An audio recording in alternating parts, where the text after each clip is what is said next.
Hello guys, welcome back to my channel study with Nikita. तो आज के एक छोटा सा डिस्कशन हमने यहाँ पर रखा है, जिसके अंतर्गत मैं आपसे अपने जो और हमारे जो बीएड के स्टूडेंट्स हैं हमारे क्लास में, जो कि हम लोग हॉस्टल में रहते हैं, तो उनसे आपको मिलाना चाहूंगी। पहले तो भारती मैम के साथ तो हमारे बहुत सारे वीडियो है, आपने हमारे चैनल पे देखा ही होगा, है ना भारती मैम। तो आपको मैं बाकी तीन जो हमारे साथ मैम आए हैं उनसे आपका इंट्रोडक्शन करा देती हूँ। ये है मनीषा मैम, और ये है आकांक्षा मैम, और ये है भारती भट्ट मैम। ये भी भारती मैं इनको भारती भट्ट मैम बुला रही हूँ। तो यहाँ पर जो हमारा आज का डिस्कशन रहने वाला है वो हमारी जो बीएड की जो टीचिंग की इंटर्नशिप रही उससे रिलेटेड है, और साथ में अभी सीटेट का रिजल्ट आया है तो उससे रिलेटेड भी होगा। तो सबसे पहले मैं मनीषा मैम से पूछना चाहूंगी कि मैम आपका टीचिंग एक्सपीरियंस कैसा रहा है? स्कूल में एक्सपीरियंस अच्छा ही रहा, क्योंकि जब आप बच्चों से इंटरेक्ट करते हैं, उन्हें पढ़ाते हैं, तो आपको एक मतलब अलग सा फील आने लगता है। बच्चे आपको रिस्पेक्ट देते हैं एज अ टीचर, आपको लगता है कि हाँ ये अच्छी जॉब है। शायद हम लोग बीएड में कई सारे मजबूरी में आते हैं, लेकिन जब हम स्कूलों में टीचिंग करने जाते हैं तो हमें अच्छा सा फील होता है, हमें लगता है कि अच्छा प्रोफेशन है। तो मेरा एक्सपीरियंस तो अच्छा रहा, टीचर्स और सब सपोर्टिव थे, बच्चे सपोर्टिव थे और अच्छा रहा मैम। हाँ, तो भारती मैम का एक्सपीरियंस तो हम लोगों का हमने कई बार साझा किया है, तो अभी आकांक्षा मैम से पूछेंगे। मैम आप बताइए आपका एक्सपीरियंस कैसा रहा टीचिंग के टाइम? मेरा एक्सपीरियंस भी काफ़ी अच्छा रहा। मतलब हम जब फील्ड में जाते हैं तो वो बिल्कुल ही एक नया होता है हमारे लिए, क्योंकि हम जब अपने कॉलेज में ट्रेनिंग करते हैं तो फिर भी वो आर्टिफिशियल इन्वायरमेंट होता है, लेकिन वहाँ पे हमें सब कुछ नेचुरल मिलता है। बच्चों से कैसे डील करना है, बच्चे तुम्हारे साथ कैसे रहते हैं, और हमें कैसे कैसे बच्चों को पढ़ाना है, कैसे उनकी प्रॉब्लम्स को मतलब सॉल्व करना है। तो ये सब करते हुए काफ़ी अच्छा लगा, पता भी नहीं चला कि 3 महीने कैसे गुजर गए हमारे उस दौरान। और भारती मैम आप बताइए। बता दें कि भारती मैम और मनीषा मैम ने एक ही स्कूल में इंटर्नशिप किया है, तो आप बताइए भारती मैम आपका एक्सपीरियंस कैसा रहा, कौन कौन सी नई चीजें आपने वहाँ पर सीखी? मेरा एक्सपीरियंस भी अच्छा रहा है काफी। वहाँ पे अलग अलग टाइप के बच्चे हैं, तो मतलब उनसे डील कैसे करना हमने ये सीखा है वहाँ पे। और कॉलेज में जैसे आकांक्षा मैम ने बताया कि वहाँ पे एक आर्टिफिशियल इन्वायरमेंट होता है, वहाँ पे हमारे साथ ही रहते थे, तो उनके साथ हमें इतना मजा नहीं आता था। सच में बताऊं तो मजा नहीं आता था। पर जब रियल हम स्कूल में गए, वहाँ पे अलग अलग टाइप के बच्चे हैं, उनके साथ कैसे डील करना है, उनको कैसे पढ़ाना है, बस ये सीखा हमने वहाँ पे जाके, बस। और अच्छा रहा है। और हाँ, और हम सब लोग जब से टीचर की जो इंटर्नशिप है वहां से आए ना, तो एक टीचर वाला फील हमारे अंदर आने लग गया है, और बहुत सारे हमारे स्कूल से बच्चे हमें मिलते हैं तो वो हमें रिस्पेक्ट देते हैं, तो अच्छा लगता है। अच्छा, तो इन सारी चीजों के बारे में अभी आगे हम और बात करेंगे और चीजों को भी देंगे, लेकिन सबसे पहले आप सभी को कॉन्ग्रेचुलेशन, आपका सीटेट क्वालिफाई हो गया है। तो आकांक्षा मैम का तो पिछले साल ही जो सीटेट 2022 था उसी टाइम क्वालिफाई हो गया था, लेकिन किसी वजह से हम वीडियो बना नहीं पाए, तो इस बार हमने उनको भी शामिल किया है। और मनीषा मैम, भारती मैम और भारती भट्ट मैम, इनका इस बार जो 2023 का सीटेट रहा है वो क्वालिफाई हो गया है। तो मैम आप सभी लोग अपनी अपनी स्ट्रेटेजी थोड़ा सा शेयर कीजिए। तो भारती मैम आप बताइए कि कैसे, मतलब कौन कौन सी स्ट्रेटेजी आपने फॉलो की, जैसे बीएड के साथ कैसे टाइम मैनेजमेंट किया, इसके बारे में कुछ बताइए, कहाँ से पढ़ा? देखो, ऐसे तो मेरी कोई ऐसे प्लानिंग थी नहीं खास, पर ये है कि हाँ हिमांशी मैम लेट्स लर्न, उससे मैंने कुछ उसके मैराथन वीडियोस थे, ईवीएस के नोट्स, ये सब पढ़े। बाकी ऐसा मेरा कुछ ऐसा प्लानिंग नहीं था कि हाँ सीटेट के लिए यहाँ से पढ़ना है, ये करना है, कोर्स वगैरह भी ऐसा कुछ था नहीं। और बीएड के टाइम देखो हमें बहुत काम होता है, बीएड का फाइल वगैरह ये सब, तो ऐसा मतलब मैं रात को 1-2 घंटे पढ़ती थी सीटेट के लिए, बस। बाकी ऐसा मेरा कुछ था नहीं। और मनीषा मैम आप बताइए। मैंने पर्टिकुलर एक चैनल से तो नहीं पढ़ा, मैंने ऑनलाइन ही तैयारी करी, कोई बुक नहीं ली थी।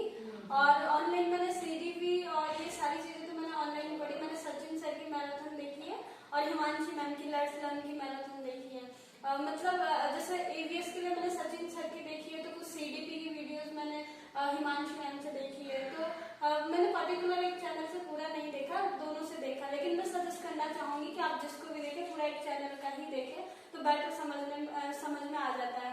और बाकी जो साइंस, जैसे मेरा साइंस है, तो वो यूट्यूब चैनल से, अलग अलग चैनल से जिसपे जो टॉपिक समझ आता है वहां से क्लियर करा। मैथ्स के लिए मैंने कुछ ज्यादा पढ़ा ही नहीं था, क्योंकि इतना टाइम नहीं मिल पाया था, अपना कॉलेज का बहुत बिजी वर्क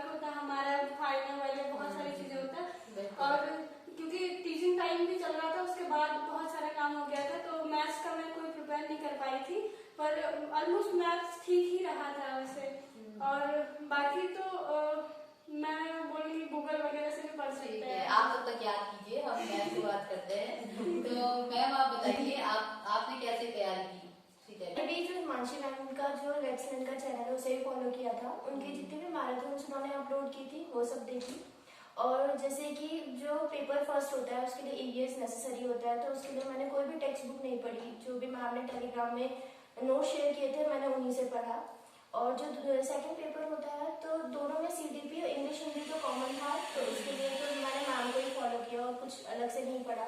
सीडीपी का ये था कि हमारे कोर्स में भी कोई इंक्लूड था तो उसमें कॉन्सेप्ट क्लियर थे, बाकी हम साथ में कभी कभी ग्रुप डिस्कशन भी कर लेते थे डी टाइम पे, तो उससे बहुत बेनिफिट मिला। और साइंस के लिए मैंने सिर्फ एनसीईआरटी जो थी 6 to 8 उन्हें पढ़ा, तो उन सबसे हो गया था।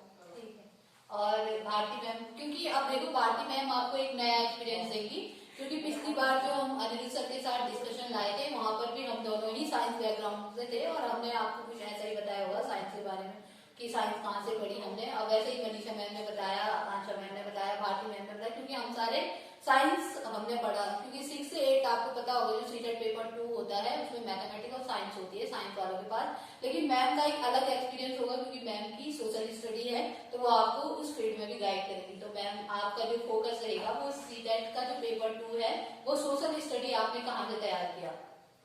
वैसे देखा जाए तो सोशल स्टडी के लिए यूट्यूब पे उतना कुछ मुझे बेटर मिला नहीं, चाहे मैंने हिमांशी मैम का देखा हो या फिर सचिन सर का देखा हो, मुझे उतना पर्टिकुलर किसी एक चैनल से मिला नहीं। तो मैंने बेसिकली एनसीईआरटी फॉलो की थी, एनसीईआरटी 6, 7, 8 की बुक्स मैंने उनको पढ़ा था और मुझे पूरा मैटर वहीं से मिल गया था। क्योंकि जो मैंने प्रीवियस ईयर एग्जाम के पेपर देखे थे तो जो मैंने मतलब कॉन्सेप्ट देखा था यही था कि उतना अगर तुम बेसिकली पढ़ते हो उतना तुम्हें थोड़ा नॉलेज होता है बेसिक, बट वो उन्होंने पूछा नहीं था। वो एक्चुअली वो पूछ ही रहे थे कि तुम्हारी बुक के बीच की लाइनें उन्होंने उठा रखी थी और वो पैसेज उन्होंने पूछ रखे थे, असर्शन रीजन वाले टाइप की क्वेश्चन। तो अगर आपने अच्छे से एनसीईआरटी की बुक पढ़ी है तो आई थिंक वो बेस्ट है। हाँ, ये बहुत अच्छी नॉलेज आप लोगों के लिए रहेगी, जानकारी। तो मैम अब आप लोग ये बताइए कि मतलब टाइम का मैनेज कैसे किया? ये तो आपने बताया, जैसे भारती मैम ने बताया कि वो रात को पढ़ती थी, वैसे आप लोगों ने भी बताया कि आपने टाइम मैनेज कैसे किया बीएड के साथ, आप बताइए। हाँ, मेरा तो ऐसा था कि कुछ तो डिस्कशन में हो जाता था क्लियर, और फिर बाद में शाम को मोनिका मैम और मैं साथ में ही रात को 2-3 घंटे पढ़ लेते थे, तो वो काफी था, मतलब हमारे लिए इतना इनफ था। आप बताइए मैम। बीएड के साथ थोड़ा बहुत जैसे बहुत काम होता है, वर्कलोड बहुत ज्यादा रहता है, फाइल वगैरह, और स्कूल में भी टाइम नहीं मिलता था। और जब मैं स्कूल में भी थी तो मुझे 9th 10th की क्लासेस मिली थी और जो मैटर वगैरह जो भी था वो था लिखना 9th 10th का। तो बट ये था कि स्कूल में टाइम मिल जाता था, जब भी क्लासेस खत्म होती थी उसके बाद पढ़ लेते थे और या फिर घर आके थोड़ा बहुत देख लेते थे, तो टाइम काफी था। और आप बताइए मनीषा। मेरा एक पर्टिकुलर टाइम नहीं था, ऐसा टाइम टेबल नहीं था, लेकिन मैं एग्जाम से 10-12 दिन पहले मैंने शाम के टाइम मतलब ऐसा 8-9 बजे हमारा डिनर हो जाता, उसके बाद मैंने कभी कभी 2 घंटे मिनिमम, कभी कभी 3 घंटे भी पढ़ लेते थे बस। तो इतना ज्यादा लोड नहीं किया था और आराम से पढ़ा था, ऐसे 10-12 दिन मतलब 2-3 घंटे जमकर पढ़ाई करी थी अच्छे से, तो बस इतना ही।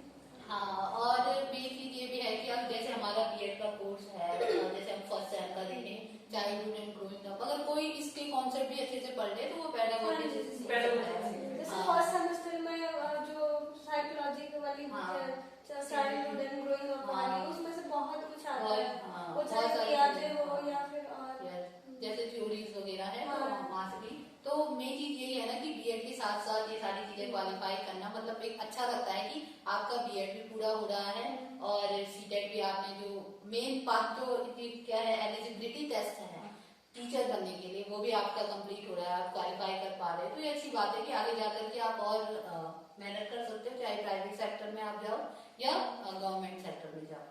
ठीक है, तो आप लोगों के लिए एक बार और कॉन्ग्रेचुलेशन। अब हम फिर से अपने टीचिंग एक्सपीरियंस की ओर आएंगे, क्योंकि अब हमारा बीएड भी खत्म हो रहा है, तो मैंने सोचा कि एक डिस्कशन हम साथ में कर लें। तो आप अपने बीएड के टाइम के कुछ, जैसे आप इंटरव्यू के लिए गए थे तो आपकी कुछ घटनाएं वहाँ पर बच्चों ने आपसे कुछ ऐसे सवाल किए हैं या आपको कभी कुछ कठिनाई फील हुई हो, ऐसा कोई घटना आप बताना चाहे, कोई इंसिडेंट? वैसे तो हम लोग जब गए थे जो सेकंड सेमेस्टर की जैसे टीचिंग हुई थी तो उस टाइम 9-10 की क्लासेस मिली थी, तो उस टाइम थोड़ी कठिनाई हुई थी क्योंकि हमारा पहले जाना होता और बच्चे भी बड़े होते 9-10 के, और उनको जब पढ़ाते तो कॉन्सेप्ट के साथ पढ़ाना होता है और मतलब खुद भी कॉन्सेप्ट क्लियर करके जाना पड़ता है, तो तब तो खुद पढ़ना पड़ता है, तो थोड़ी बहुत कठिनाई हुई थी। लेकिन अभी थर्ड सेम में जब 6, 7, 8 के बच्चे थे, क्योंकि स्कूल में बच्चे कम थे तो इतना ज्यादा नहीं पढ़ना पड़ता था, लेकिन जैसे वहाँ पे हम लोगों का साइंस है बायो, तो उन लोगों ने हमें मैथ्स पढ़ाने के लिए भी कह दिया था, भारती मैम को और मेरे को, तो कुछ क्लास की भारती मैम लेती थी, कुछ की मैं लेती थी, तो मैथ्स में क्योंकि हम बायो के हैं तो छूट रखी है, तो मैथ्स प्रिपेयर करके, साइंस से ज्यादा मैथ्स प्रिपेयर करके ले जाना होता था। और क्योंकि वहाँ पे नए बच्चे आते थे, जैसे गवर्नमेंट स्कूलों में आपको पता है रूल की एज के अनुसार एडमिशन दिया जाता है, तो वहाँ पे एक बच्चा आया था, वो सीधे 6 में एडमिशन लिया गया, उससे पहले वो कभी स्कूल नहीं गया था, तो उससे पहले कभी स्कूल नहीं गया था, एक स्कूल में एडमिशन कराया था उसने, लेकिन वहाँ वो 4-5 दिन गया था तो छोड़ दिया था, तो शायद उसका फैमिली बैकग्राउंड भी इतना अच्छा नहीं है कि सपोर्ट कर रहे थे फैमिली वाले, तो उन्होंने वहाँ पे एडमिशन दिलाया उसे, तो वहाँ पर पहले तो उसका इंटरेस्ट नहीं था पढ़ने में, लेकिन धीरे धीरे उसे पढ़ना आ गया था, उसे ABCD सिखाना, काउंटिंग सिखाना, और ये हिंदी में जैसे हिंदी वर्णमाला सिखाना, ये सारी चीजें जैसे फर्स्ट के बच्चे को सिखाते हैं हम, तो ये सारी चीजें सिखाना था उसके। हालांकि वो बच्चा बहुत तेजी से सीख रहा था, जैसे मैथ्स में वो बहुत इंटरेस्टेड था, उसको मतलब व्यवहारिक ज्ञान था उससे, मतलब पैसों का जैसे हिसाब वगैरह, पर उसको गिनती नहीं आती थी। हाँ, लेकिन मैथ्स में मुझे काफी इंटरेस्ट था, इंग्लिश में भी वो बहुत अच्छा, मतलब वो बहुत जल्दी सीख गया था, तो हम जितने भी थे वहाँ पे हम लोगों ने बहुत एफर्ट्स लगाए थे, और जब तक कि 2-3 महीने के टाइम में वो बहुत कुछ सीख गया था। और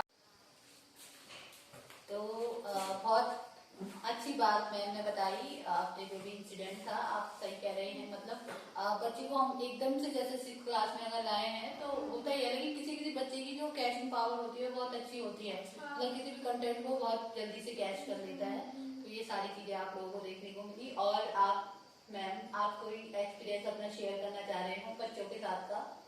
अब बच्चों के साथ वैसे तो अच्छे एक्सपीरियंस ही थे, लेकिन बस मुझे एक चीज़ दिखी स्कूल में कि स्पेशल चाइल्ड थे वहाँ पे 11th और 12th क्लास में, और एक बच्ची 9th में भी थी, तो मतलब उसे इतना अलाइन करा हुआ था कि मतलब उसका जो काम था वो भी उसके फ्रेंड्स करके देते थे, तो वो चुपचाप अकेली से बैठी रहती थी, तो फिर जब मैंने उसके फ्रेंड्स से पूछा तो फिर उसने बताया कि मैम ये ऐसी है, मतलब बहुत टाइम से, मतलब मैं उसकी एकेडमिक बैकग्राउंड अच्छा था, तो फिर मैंने पूछा था कैसे करके तुम इसे हेल्प करते हो, तो वो बताते थे कि मैम हम इसका काम कर देते हैं, एग्जाम में से पढ़ा देते हैं, लेकिन टीचर्स की तरफ से मुझे ऐसा कुछ ज़्यादा झुकाव उसकी तरफ लगा नहीं, तो मुझे ऐसा लगता है कि हमें थोड़ा और, मतलब अगर हम फ्यूचर में कभी, मतलब वैसे तो जाएंगे ही, लेकिन अगर जल्दी चले जाएंगे तो इन बच्चों की मुझे लगता है सबको हेल्प करनी चाहिए, ऐसे बिल्कुल ही इन्हें आइसोलेट नहीं करना चाहिए, क्योंकि वो भी एक हमारी रिस्पॉन्सिबिलिटी है।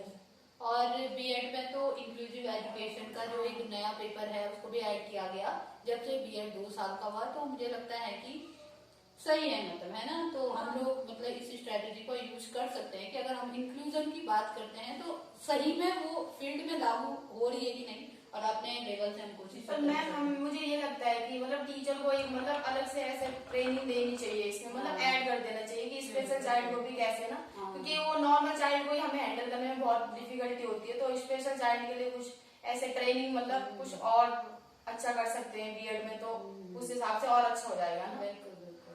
तो ये हम लोगों के अपने अपने एक्सपीरियंसेस हैं जो हम यहाँ पे शेयर कर रहे हैं। तो दूसरी बात और क्या बताना चाहेंगे? तो हाँ, एक बहुत ही ज्यादा इम्पोर्टेंट क्वेश्चन, क्योंकि अभी अब हमारे एग्जाम होने वाले हैं, लगभग 1 हफ्ता ही बचा हुआ है, तो एक सबसे ज्यादा इम्पोर्टेंट क्वेश्चन ये कि आप बीएड से पहले क्या थे और आपकी पर्सनैलिटी में बीएड के बाद क्या चेंजेस आए हैं, ये हम लोग आप लोगों से पूछेंगे, शेयर करेंगे।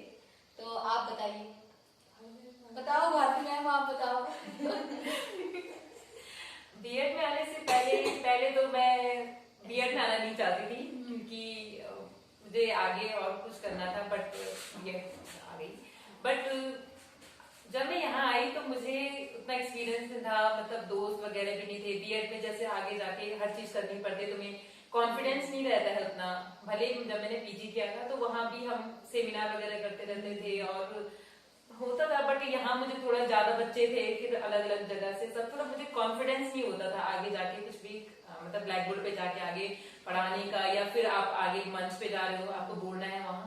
ये सब चीजें मैंने बीएड में आके सीखी है। स्पेशली जब मैं ट्रेनिंग में गई थी, टीचर ट्रेनिंग, हम 3 महीने की हमारी जो ट्रेनिंग होती है उसमें हमने ये चीजें ज्यादा बेटर तरीके से सीखी है। मतलब स्कूल में बच्चों के सामने खड़े होके, और हम वहाँ जो डेली प्रेयर में हम वो करते थे मॉरल स्टोरी, मॉरल स्टोरी वगैरह और थॉट वगैरह, तो इंग्लिश के 3 वर्ड से हमने जो वहाँ किया था, तो उसमें हम जब आगे जाके जब स्टोरी वहाँ बताते थे, एक्सप्लेन करते थे, तो बच्चों के साथ अच्छा सा इंटरेक्शन हो गया था बच्चों के साथ, और हमारा जो कॉन्फिडेंस था वो भी काफी अच्छा हो गया था।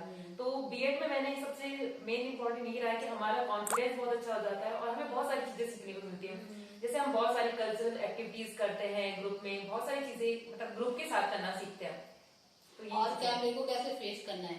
हाँ, सबसे बड़ी बात कैमरे को कैसे फेस करना है, क्योंकि पहले जो वीडियो मेरी रही होगी मैं थोड़ा बहुत हेजिटेट होती थी, लेकिन अब थोड़ा ये हो गया कि चलो, वही हम लोग साथ में रहे ना, तो मैं इसलिए कह पा रही हूँ।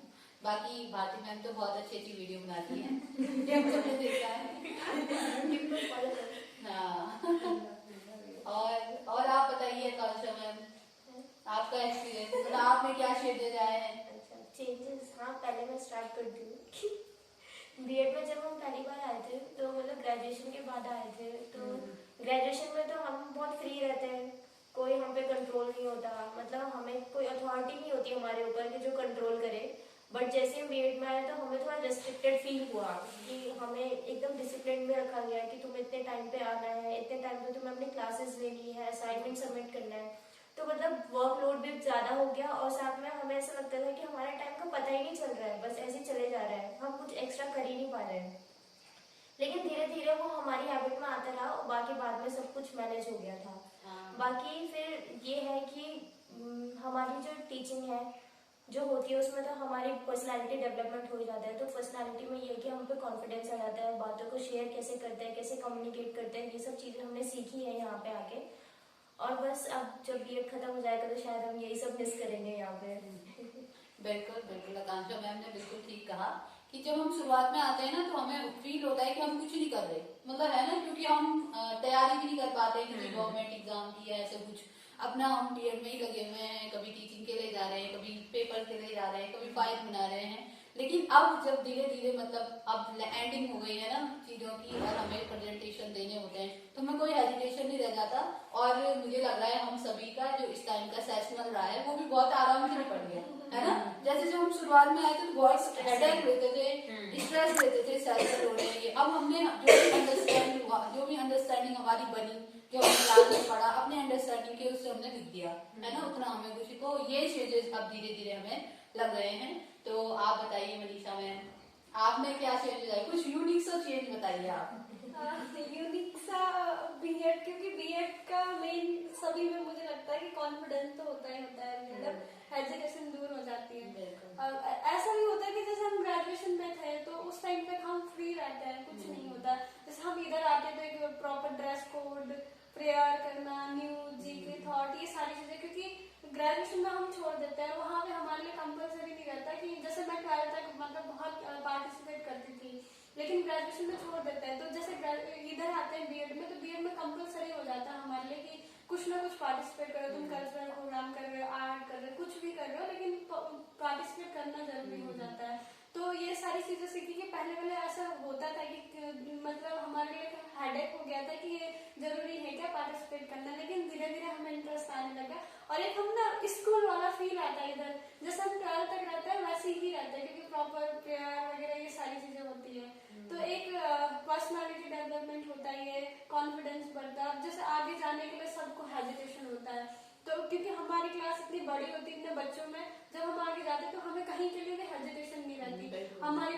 जैसे हमें फर्स्ट सेमेस्टर में याद है मुझे भी कि जब मेरा फर्स्ट प्रेजेंटेशन था तो मतलब बहुत नर्वस थी मैं, और आगे जाके ऐसे आवाज नहीं निकलती थी इतने अच्छे से, बहुत नर्वस तरीके से जो कुछ पढ़ा भी वो भी ढंग से एक्सप्लेन नहीं कर पाते। लेकिन अभी 4th सेमेस्टर में जैसे जो भी प्रेजेंटेशन हुई है अभी टॉपिक को लेकर, और तो उनमें कॉन्फिडेंस था, और चिल होके आराम से कर लेता है, ऐसा कुछ दिक्कत नहीं लगता मुझे। ठीक है, और आप बताइए भारती मैम।